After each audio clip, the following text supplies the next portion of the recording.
neste lugar.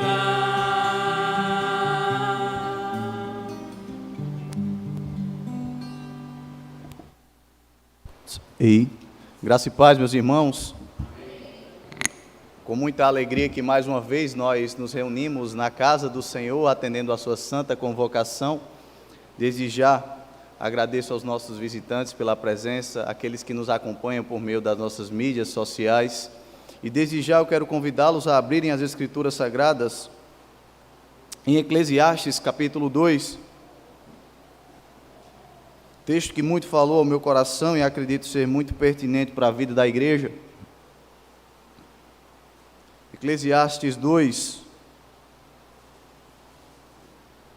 quero expor o verso 12 até o verso de número 17, a vaidade da sabedoria.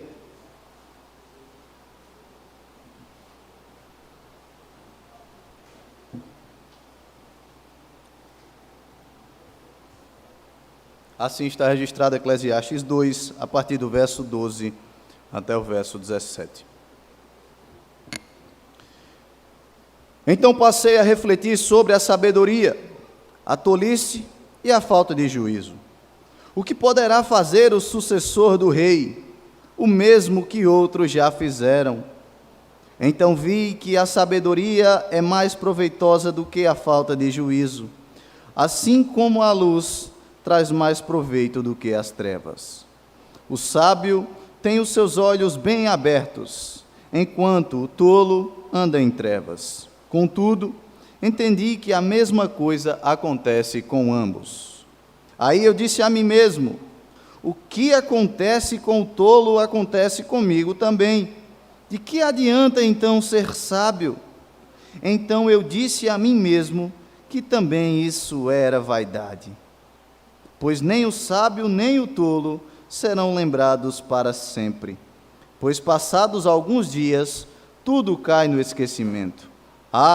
O sábio morre do mesmo modo que o tolo.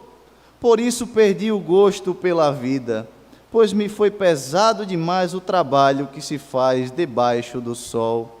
Sim, tudo é vaidade e correr atrás do vento. Senhor Deus e Pai, o Senhor que nos trouxe à Tua santa casa, nós te damos graças pela Sua misericórdia que se estende a nós. Que por meio do Teu Santo Espírito, o Senhor venha falar ao Teu povo e nos ajuda a vivermos uma vida piedosa, seguindo os Teus preceitos. Em nome de Cristo Jesus, seja o nosso auxílio, a nossa rocha, a nossa fortaleza. Amém. Podem sentar, irmãos. Permita-me, irmãos, lhes contar uma história. No dia 20 de dezembro de 1899, na cidade de Cardiff, no sul do país de Gales, nasceu o segundo de 3 filhos do casal Henry e Magdalene, em uma família humilde que vivia do trabalho árduo. Aos 11 anos, o jovem se destacava pela sua brilhante paixão pela leitura, o que o fez ganhar bolsas de estudo, fazendo ele passar a semana toda longe da sua terra natal, longe da sua casa. E mesmo em meio às dificuldades e precisando se mudar por algumas vezes, esse jovem se levantava todas as manhãs às 5h30 para entregar leite nas casas locais. Ao completar 16 anos, foi aceito no programa hospitalar de treinamento do Hospital São Bartolomeu, um dos hospitais mais famosos da Inglaterra, até que aos 21 anos de idade, irmãos, recebeu bacharelado em medicina e cirurgia pelo seu brilhante e incomum talento na medicina. Os seus diagnósticos eram precisos e chamavam a atenção dos mais renomados mestres. Aí mesmo muito jovem, se destacava em todos os lugares que ele passava. Tornou-se o médico pessoal do rei George V e da família real. Aos 23 anos de idade, recebeu o doutorado em medicina pela Universidade de Londres, além de várias bolsas de pesquisa. Aos 25 anos, tornou-se membro da Academia Real de Medicina, onde ouviu falar diretamente do presidente real da Faculdade de Cirurgiões, como, abre aspas, um dos melhores clínicos já encontrados aqui. Esse jovem era o nome mais promissor da história da medicina galesa. Com tantas conquistas, irmãos, e com um destino traçado ao sucesso na medicina, nós podemos imaginar que o coração daquele jovem se alegrava constantemente e se enchia de gozo pelo progresso da sua carreira, certo? Errado.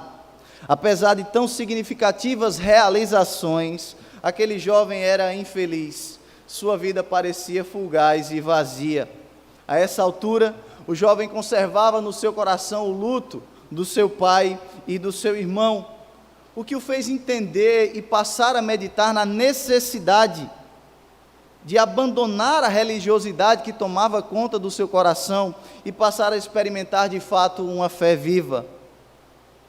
A partir disso, tudo aconteceu, as coisas foram se colocando no seu devido lugar. Aquela confusão que havia em sua mente, em seu coração, começou a tomar algum sentido. Passou a entender, portanto, que a maioria das necessidades dos seus pacientes não eram necessidades físicas, mas eram necessidades espirituais. Aquele médico não queria mais cuidar de corpos, ele queria cuidar de almas. E assim aconteceu. Reconhecendo que o Senhor havia o chamado para cirurgias espirituais, em julho de 1926, tomou a decisão que mudou para sempre a sua vida. Abandonou a carreira promissora de medicina para seguir o chamado que considerava mais alto e, uma vez decidido, jamais olhou para trás. Tomado de uma forte confiança inabalável, esse homem lidou com repreensões, opressões e rejeições daqueles que consideravam o abandono da medicina uma verdadeira loucura. E qual foi o desfecho disso? Será, irmãos, que a sabedoria acumulada no campo da medicina poderia ser equiparada à que for adquirida nessa jornada nova agora de médico de almas?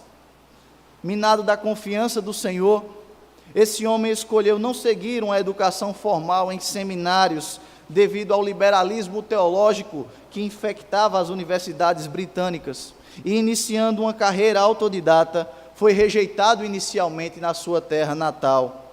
Será que essa decisão de abandonar tudo para testemunhar o evangelho da graça teria sido somente uma aventura? Ele não foi para seminários e ele foi rejeitado. Mas não, irmãos. Iniciando a sua carreira em uma área financeiramente desprovida, no sul de Gales, foi ordenado ao ministério como metodista calvinista. A sua igreja-mãe de Londres passou a não ser grande o suficiente para conter as multidões que se reuniam para ouvir o eminente médico separado para o ministério do evangelho. Era inexplicável como, em uma época tão miserável no sul de Gales, regida pela embriaguez, pelo desemprego, pelo analfabetismo, aquele homem ainda assim conseguia atrair multidões com a pregação fiel, que passaria a ser chamada mais tarde de lógica em chamas. A imprensa secular o considerava o pregador mais eminente de Gales, pregava para milhares de pessoas regularmente, tornou-se pastor da capela de Westminster, onde passou o maior tempo de sua vida, onde ficou 25 anos de idade, na maior igreja livre da cidade, e reconhecido por muitos como sendo o último dentre os puritanos, num período ecumênico e apóstata. Esse homem abalou Gales com as suas pregações e com as suas obras, que até hoje são estudadas nas maiores universidades teológicas do mundo. Essa foi uma breve biografia do conhecido doutor David Martyn Lloyd-Jones, que por meio da sua vida mostrou que toda sabedoria acumulada no decorrer da sua existência não poderia oferecer o verdadeiro antídoto para um mundo caótico. Não são as ciências modernas, não é a sabedoria humana, não é a medicina, não são as políticas de Estado igualitárias, não é a engenharia, a psicanálise, a psicologia, a antropologia, a economia. A única vacina que pode salvar o mundo de um estado caótico está no Evangelho da graça de Deus. E nós vemos, irmãos, no exemplo de Martin Lloyd Jones, uma verdade que já havia sido revelada há mais de 2000 anos atrás pelo grande rei Salomão. Que proveito tem acumular sabedoria se ela não nos oferece o antídoto para as irregularidades de um mundo irregular? Nós vivemos constantemente buscando alcançar o topo do nosso conhecimento, a fim de sermos taxados como pessoas mais importantes, e dificilmente reconhecemos, irmãos, que todo o nosso conhecimento será nulo se não contribuir com a causa maior, universal, que é o Evangelho de Cristo. Quando o que nos resta são os nossos esforços e a perspectiva humana de buscar a incansável sabedoria da vida, ela parece não trazer mais nenhum significado para nós, parece não trazer mais nenhuma esperança. E são nos instantes em que a nossa sabedoria nos mergulha no nosso orgulho, que nós devemos sondar os nossos corações sobre a única sabedoria que revela luz e sentido para a nossa existência. E foi olhando para o que acontece debaixo do sol, irmãos, que o pregador refletiu, por meio das suas experiências, sobre as particularidades, a vida vazia, que é correr atrás da sabedoria humana, que se alastra como soluções para os dilemas da vida. Por meio de sábios conselhos, o grande rei, irmãos, nos ensina a viver diante de enigmas e dificuldades encontradas no percurso, até o que está acima de nós, até o que será revelado um dia. Então, como podemos lidar com coisas que não valem a pena ter? Por que buscar aquilo que nós não tiraremos proveito na eternidade? E a sabedoria, qual a virtude dela em nossas vidas? A conclusão tirada por Salomão é que a morte torna nulo todo o trabalho e esforço de adquirir a sabedoria sobre-humana. Isso não significa, irmãos, como acreditavam alguns antigos, que as pessoas devam abandonar os seus esforços sociais e culturais. Não é isso, pelo contrário. Nós somos convocados a desfrutar da vida, mesmo em meio a tantas incertezas, a aparente vaidade, a realidade que nós vivemos. Nós sabemos que a vida ela é um dom dado por Deus para aquele que os ama, e por isso nós devemos exercitar a fé, não na nossa, mas na sabedoria de Deus, apesar da incapacidade humana de discerni-la plenamente. Então, onde está a vaidade da sabedoria e qual é a considerável vantagem dela sobre a insensatez para nós? É sobre isso que o grande rei Salomão vai tratar do verso 12 ao verso de número 17, até que passe a considerar aí, após isso, os esforços dos que trabalham, mas não encontram o contentamento pleno nas suas obras. Quero convidar os irmãos a olharem comigo o verso de número 12, que diz assim: então passei a refletir sobre a sabedoria, a tolice e a falta de juízo. O que poderá fazer o sucessor do rei? O mesmo que outros já fizeram. Meus irmãos, anteriormente, Salomão vinha falando a respeito das vaidades da riqueza, e são poucos, se é que existem, aqueles que possam se igualar às riquezas, às posses do grande rei. Em 1 Reis, capítulo 10, verso de número 14, nós temos a descrição das riquezas de Salomão.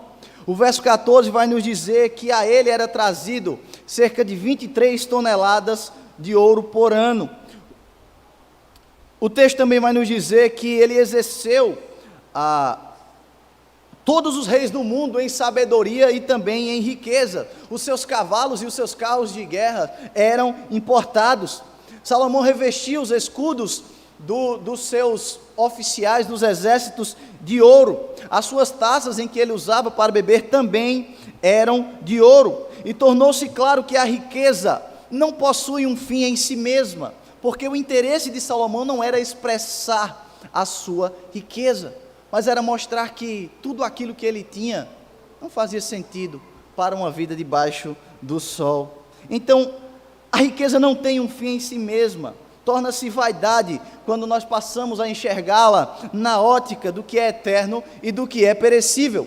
Mas depois de considerar, irmãos, o beco sem saída que é viver, buscando riquezas, o grande rei passa a refletir sobre a sabedoria, a tolice e, como nós vemos aqui no texto, a falta de juízo.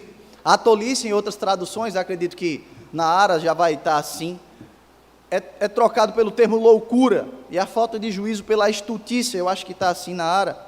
E qual o motivo do grande rei Salomão meditar nessas três características, irmãos?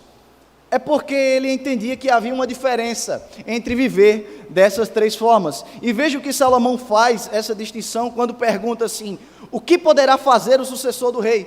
O mesmo que os outros já fizeram.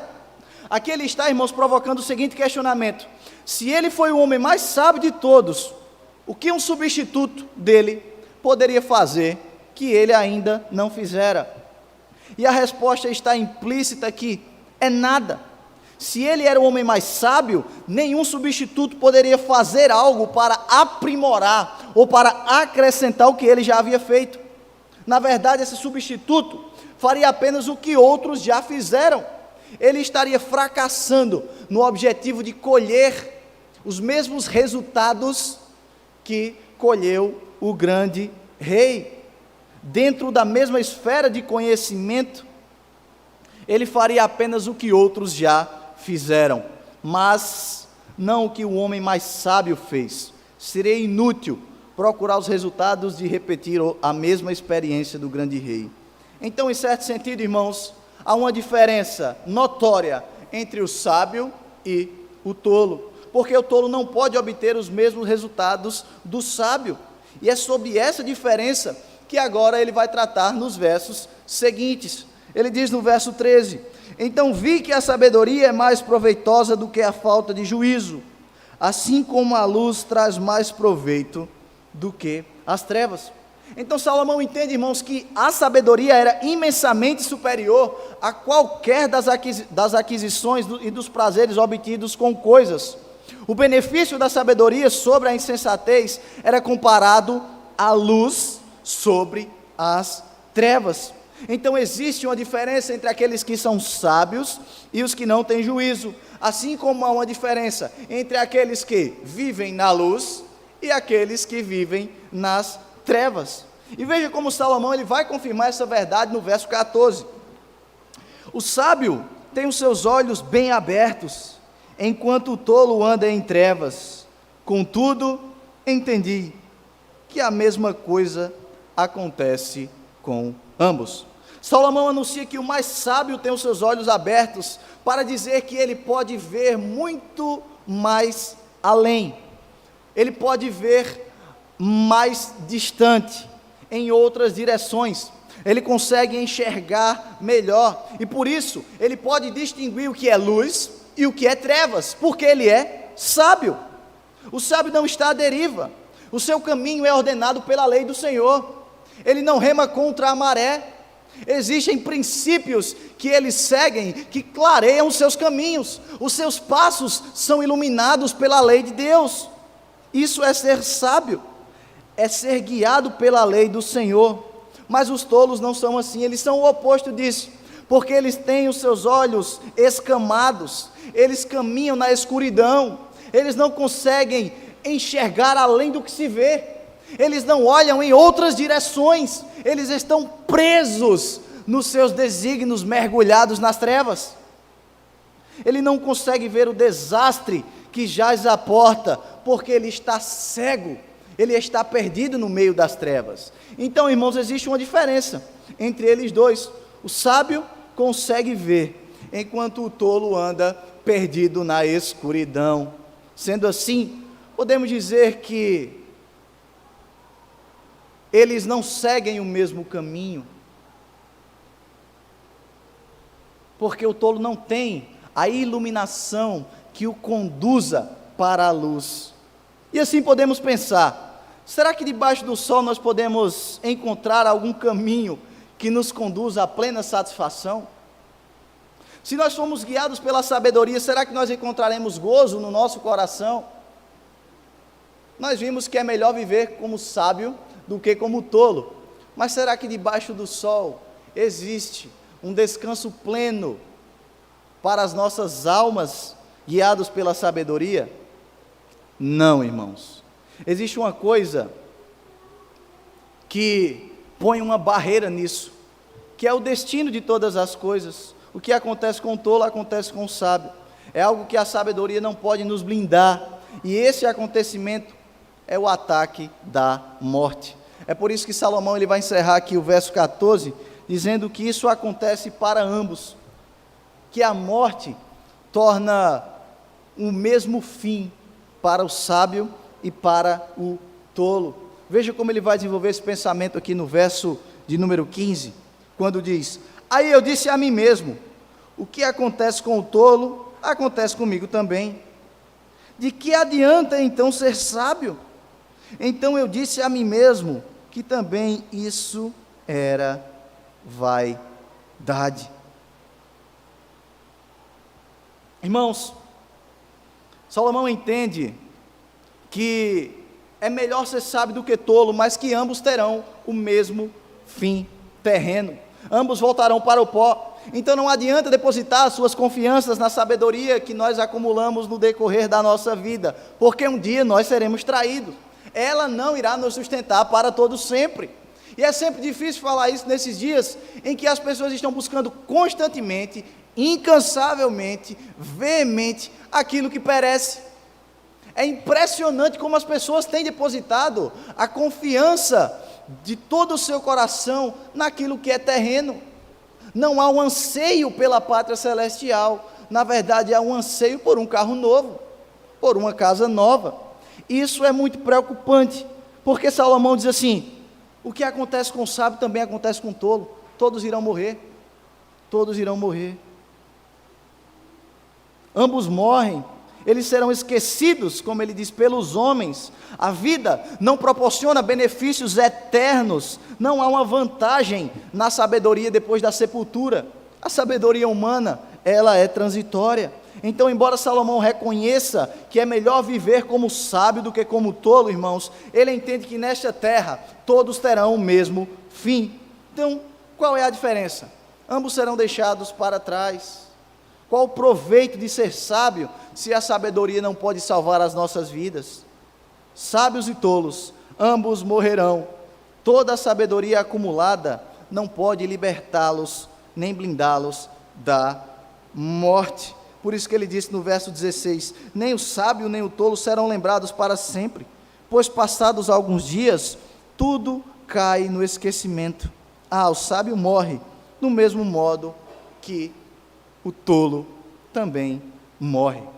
Mas veja, irmãos, como esse enredo ele se encerra, como que Salomão vai encerrar esse contexto aqui falando a respeito da vaidade de buscar a sabedoria humana, no verso de número 17, quando ele diz: por isso perdi o gosto pela vida, pois me foi pesado demais o trabalho que se faz debaixo do sol. Sim, tudo é vaidade e correr atrás do vento. O sábio morre do mesmo jeito que o tolo. Então não há gosto em passar a vida toda buscando a sabedoria, se no final das contas nós pereceremos na sepultura. Todo o trabalho gasto para adquirir a sabedoria humana não resultou em nenhuma vantagem no final da vida terrena. Salomão perdeu o gosto pela vida quando percebeu, irmãos, que ela era tão bruta, tão inútil, tão insensata, tão enganosa, que não levaria a nada. Então lhe foi pesado demais o trabalho que se fazia debaixo do sol, mas que no fim tudo perecerá. Quando nós olhamos para o futuro, irmãos, e não conseguimos enxergar além do que se vê, nós estamos presos, buscando a sabedoria que perece, e nós pereceremos com ela. Por isso que quando nós cantamos Maranata, ora vem Senhor Jesus, penso eu, irmãos, que esse deve ser o desejo de todo crente, porque é um momento em que nós descansaremos das nossas fadigas, e muitas vezes nós não queremos descansar, porque preferimos viver no trabalho árduo, que é buscar constantemente a sabedoria que não nos conduzirá para o descanso eterno. Sabe o que isso quer dizer, irmãos? Que a nossa confiança, ela deve ser depositada além dessa vida. A nossa sabedoria deve nos alimentar a respeito das coisas que estão além desta terra. É a sabedoria de Deus, é buscar aquilo que pode nos dar esperança na eternidade. Isso é que é ser sábio, não é acumular as coisas aqui, porque todos nós morreremos um dia. Não adiantou, irmãos, para Salomão acumular tesouros na terra, não adiantou a busca incansável pela sabedoria, porque tudo é vaidade e correr atrás do vento. Não há proveito no prazer, na loucura, nos tesouros, na sabedoria do mundo, porque em certo sentido, elas não nos beneficiam da eternidade. Mas vejam, ainda assim, é melhor viver como sábio do que como tolo, porque sendo sábio, apesar de perecermos nesta terra, apesar de morrermos nessa terra, bem como os tolos, nós temos a promessa de que na eternidade nós estaremos fartos daquilo que enche o nosso coração.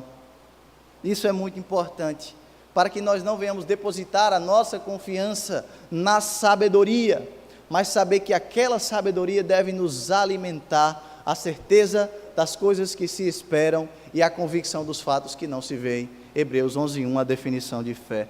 O que é que nós podemos brevemente entender com esse texto aqui, irmãos? Em primeiro lugar, que há uma grande diferença, há uma diferença gritante entre o sábio e o tolo. Salomão nos diz que essa diferença é equiparada à luz e às trevas. E no contexto hebreu, irmãos, alguém era tido como sábio quando estudava a lei mosaica, quando era um praticante dela, quando se deleitava naqueles ensinos. Então aqueles que se deleitam no ensino do Senhor são sábios, enquanto aqueles que rejeitam os preceitos do bom mestre são tolos. O sábio tem os seus olhos abertos, ele enxerga além do que nós estamos vendo nessa esfera aqui que é momentânea. Ele consegue entender que por trás disso existe algo muito maior, porque ele é sábio, e ele revela isso nas suas atitudes, no seu trabalho, na sua casa, com os seus amigos, na universidade. Ele tem os seus olhos esclarecidos. É por causa disso que ele trabalha com amor, é por causa disso que ele honra o seu trabalho, por isso que ele honra os seus estudos, é por isso que ele valoriza a sua família, é por isso que ele é luz entre os seus amigos, por isso que ele serve com amor, porque tudo que ele faz está além do que os outros conseguem ver. Isso é ser sábio, é aquele que ouve os ensinos do Senhor e vive segundo as suas instruções. Provérbios 19:20. É por isso que o temor do Senhor é o princípio da sabedoria. Provérbios 1:7. Porque ser sábio é fazer a vontade do nosso mestre, e assim teremos os nossos olhos clareados pela luz eterna. Isso quer ser sábio. Mas Salomão está dizendo: não deposite a sua esperança, não deposite a sua esperança nela, ou seja, não ache que ela é suficiente para você. Não é. A nossa suficiência vem de Cristo, e a sabedoria que nós acumulamos durante toda a nossa vida deve apontar para o céu. E isso, ao contrário dos que são tolos, irmãos, porque eles buscam o pleno conhecimento e a plena satisfação da sabedoria do mundo. Eles estão preocupados em resolver os dilemas da vida com a ciência moderna. Eles acham que os problemas sociais podem ser resolvidos com políticas de governo. Eles acham que a solução para todos os problemas que nós encontramos nessa esfera se resume ao que o ser humano pode explicar por meio da filosofia, da razão, de um estilo de vida. Eles são tolos, porque a sabedoria deles se resume a essa esfera. Eles não terão a eternidade no Senhor, porque eles não estão vendo aquilo que está além dessa vida. Isso, irmãos, nos faz pensar que, por muitas vezes, nós também não estamos olhando assim. Muitas vezes nós nos prendemos a isso e passamos a abraçar aquilo que o próprio Cristo não revelou. Quer que eu dê um exemplo? Quem disse que a solução do mundo está em vacina? Não estou dizendo que você não toma não, tá, irmão? Mas, veja, quem disse que a solução está nisso? Agora, em São Paulo, aconteceu de uma instituição oferecer um curso de como tornar homens mais afeminados. Por quê? Porque por meio disso, eles acreditam que o mundo será um mundo menos machista, um mundo igualitário, em que as mulheres terão os mesmos salários. Esse é o contexto. E muitos que se dizem crentes estão no meio desse movimento, hereges. No meio desse movimento, irmãos. Vejam, o que é a sabedoria do mundo? O que é a sabedoria do mundo? Eles são tolos. E sabe o que isso nos ensina? Que nada faz sentido fora da pessoa de Deus.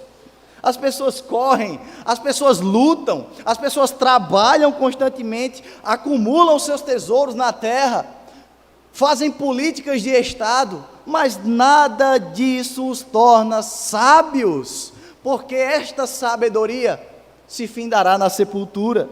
São excelentes médicos, são excelentes engenheiros, são excelentes advogados, policiais, enfermeiros, empresários, mas são tolos porque buscam a sabedoria nas suas próprias realizações.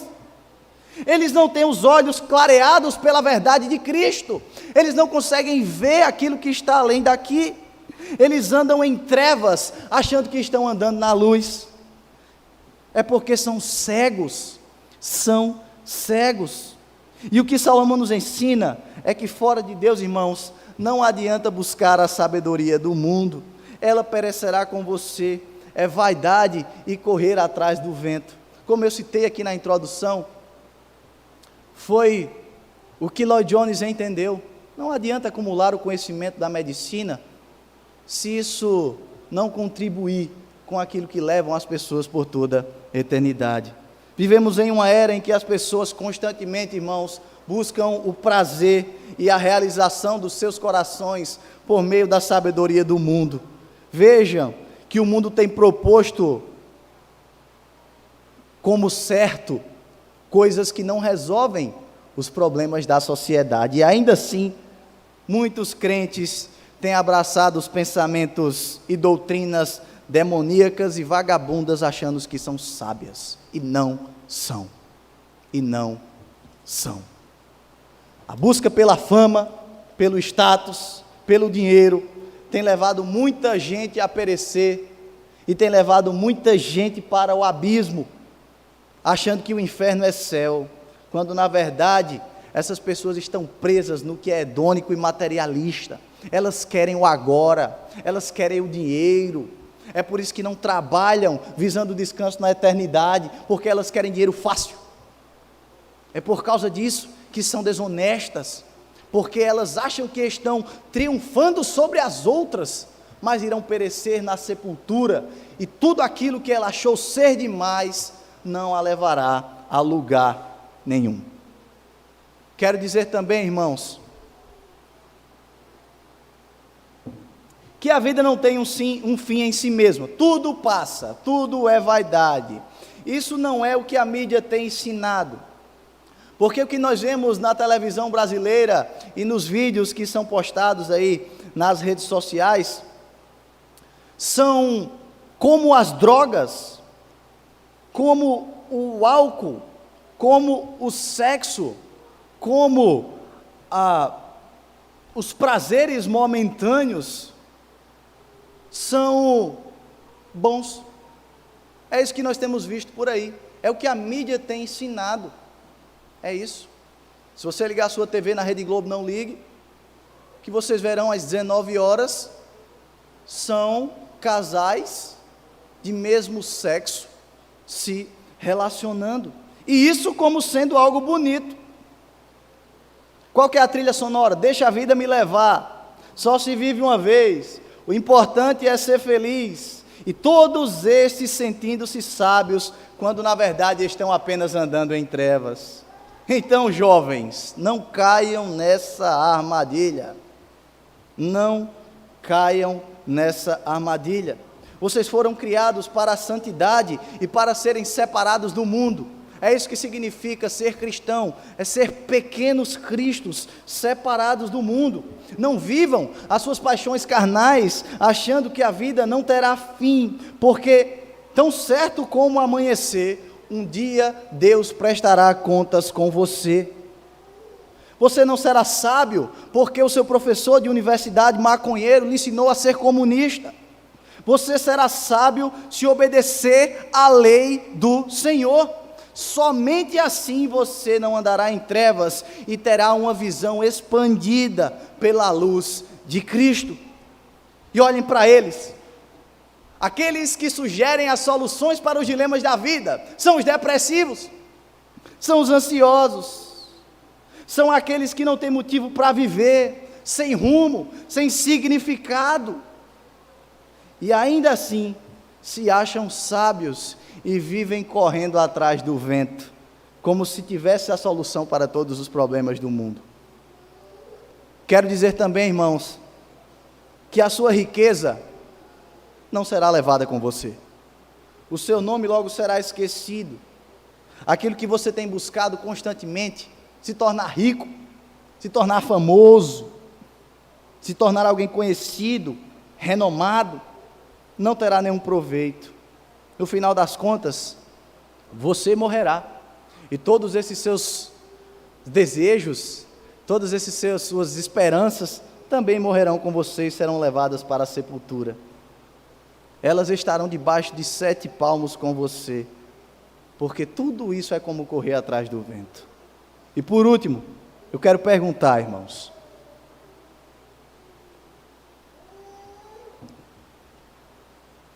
o que a sua alma tem comido?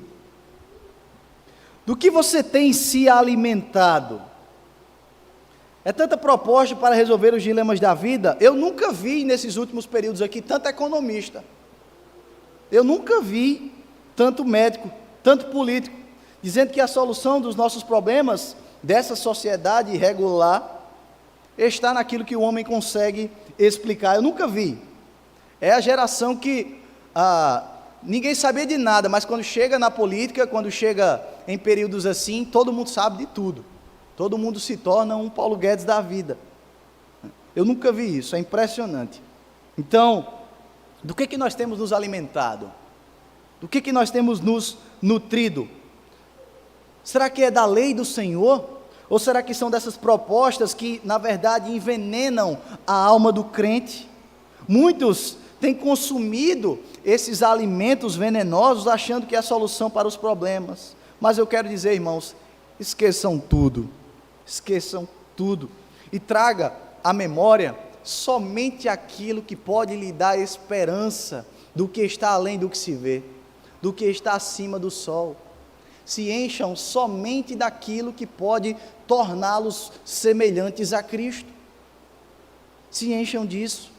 Não é do que a mídia está ensinando. Eu digo isso, irmãos, porque nós vivemos na geração do TikTok, do Kawaii. Nós assistimos aí 2 vídeos de 3 minutos e achamos que podemos solucionar tudo. Esqueça tudo. Se encha das Escrituras, se encha do Senhor, porque essa sabedoria aí morrerá com você. Ela será levada para a sepultura. E muitas vezes nós estamos como Salomão, cansados, fadigados, nós estamos perdendo o gosto pela vida, e são nesses momentos que nós devemos lembrar que aqui não é o nosso lar, o céu não é aqui, nós temos uma pátria honrada nos esperando, onde nós estaremos diante da sabedoria eterna encarnada. Não são as sabedorias do mundo, mas é o conhecimento pleno daquele que nos chamou por toda a eternidade. E não podemos esquecer, irmãos, dessa verdade, a certeza de que um dia habitaremos com o nosso Senhor. João 14, 1-3, que o coração de vocês não fiquem angustiados, creem em Deus e creiam também em mim.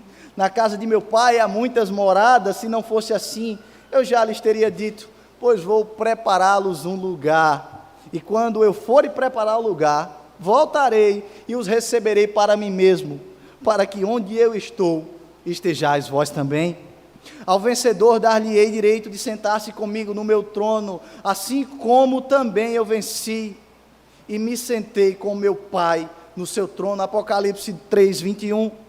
O vencedor será assim vestido de branco, e de nenhum modo apagarei o seu nome do livro da vida, pelo contrário, confessarei o seu nome diante do meu Pai e diante dos seus anjos. Apocalipse 3, 5.